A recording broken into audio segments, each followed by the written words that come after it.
Ginpang klampang on si tanan nga mga pribadong salakyan nga nakapark sa likod sang Iloilo Provincial Capitol.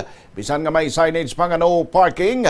Kahapon nga adlaw Pebrero 12, pahayag sang Iloilo City Traffic and Transportation Management Unit nga nagaparigayon sila sang clearing operation sa Magdalola pa sa may nagpahibalo sa ila nga madamo ang nagapark sa likod sang Kapitolyo rason nga gilayon nila iningagin kadtuan.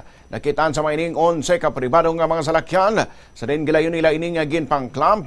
Gilayon man nga nagbayad ng mga ini sang 1,000 pesos nga penalty sa Iloilo City Hall agud nga makuha ang clamp sa ilang nga mga salakyan.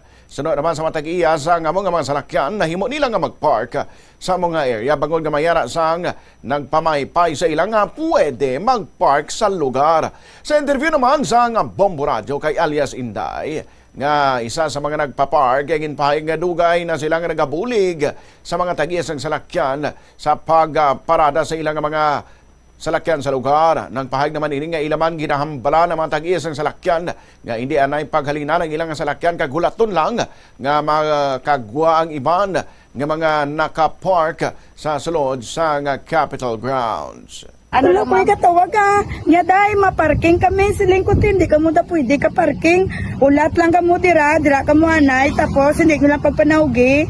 Kay kung may magwa, masulod lang ka mo. Amula na iyang amon, pero suling yung ano. May nagsugod rin sa inyo, Ma'am How? Why man, may masami nagsugo sa amon ah. Di kan bukon baga, sila lang ni maparking. Nga dahil maparking kami, tinambalan man amon nga hindi pwede.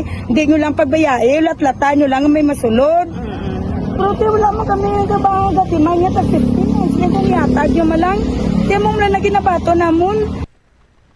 Nabarian si alias Inday.